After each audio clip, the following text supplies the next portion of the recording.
नमस्कार बच्चों, हिंदी की कक्षा में आपका स्वागत है। बच्चों, हमारा आज का विषय है सर्वनाम। जिन शब्दों का प्रयोग संज्ञा के स्थान पर किया जाता है उन्हें सर्वनाम कहते हैं। दूसरे शब्दों में यूँ कहा जा सकता है, उन विकारी शब्द सर्वनाम उस विकारी शब्द को कहते हैं जो पूर्व पर संबंध से किसी भी संज्ञा में बदले जा सकते हैं। ठीक है, वे शब्द जो संज्ञा के स्थान पर प्रयोग किए जाते हैं उन्हें सर्वनाम कहते हैं। सर्वनाम यानी सबके लिए नाम, सर्व का अर्थात सबके लिए नाम। इसका प्रयोग संज्ञा के स्थान पर किया जाता है। आइए देखिए कैसे। राधा 7वीं कक्षा में पढ़ती है। वह पढ़ाई में बहुत तेज़ है। उसके सभी मित्र उससे प्रसन्न रहते हैं। वह कभी कभी स्वयं पर घमंड नहीं करती। वह माता पिता का आदर करती है। आपने देखा होगा कि ऊपर लिखे अनुच्छेद में राधा के स्थान पर वह, उसके, उससे, स्वयं आदि शब्दों का प्रयोग हुआ है। अतः ये सभी शब्द सर्वनाम है। इस प्रकार संज्ञा के स्थान पर आने वाले शब्दों को सर्वनाम कहते हैं।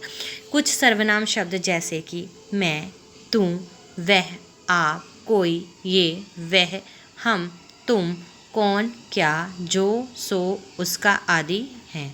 अन्य सर्वनाम भी इन सर्वनाम शब्दों से बनते हैं जो लिंग वचन कारक की दृष्टि से अपना रूप बदलते हैं। जैसे राधा नृत्य करती है, राधा का गाना भी अच्छा होता है। राधा गरीबों की मदद करती है। राधा नृत्य करती है, अगर हम इसकी स्थान पर लिखें कि उसका गाना भी अच्छा होता है, वह गरीबों की मदद करती है। आप, अपना, ये, इसका, वह, उसका, ये सब सर्वनाम शब्द हैं। इसके कुछ अन्य उदाहरण भी नीचे दिए गए हैं। सुभाष एक विद्यार्थी है। उपयुक्त वाक्यों में सुभाष शब्द संज्ञा है। इसके स्थान पर वह, उसके, उसे, अगर हम उसे लिखें कि वह रोज़ स्कूल जाता है, उसके पास सुंदर वस्त्र है, उसे घूमना बहुत पसंद है। अर्थात हमने सुभाष के स्थान पर वह, उसके, उसे, इन 3 सर्वनाम शब्दों का प्रयोग किया।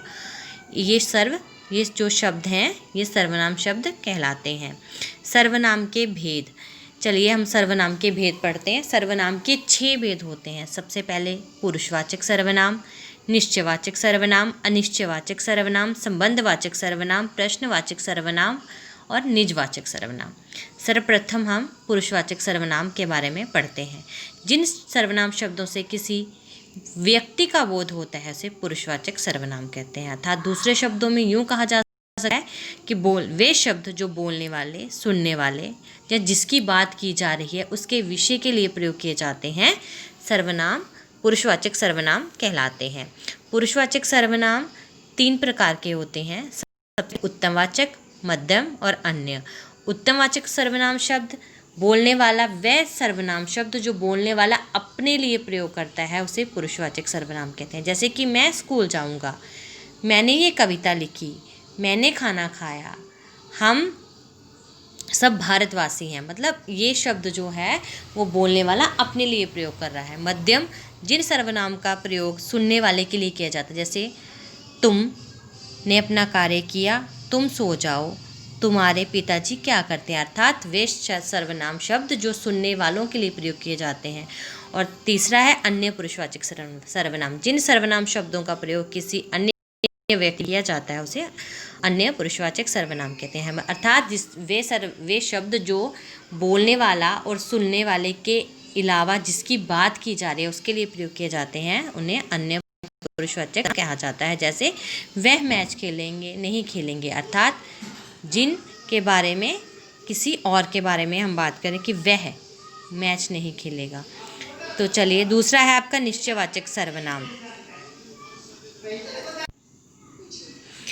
निश्चयवाचक सर्वनाम, सर्वनाम के जिस रूप से हमें किसी बात या वस्तु का निश्चित रूप से बोध होता है उसे निश्चयवाचक सर्वनाम कहते हैं। जिन सर्वनाम शब्दों से वक्ता के पास या दूर की किसी वस्तु के निश्चय का बोध होता है उसे निश्चयवाचक सर्वनाम कहते हैं। जैसे कि ये, वह, ये आदि।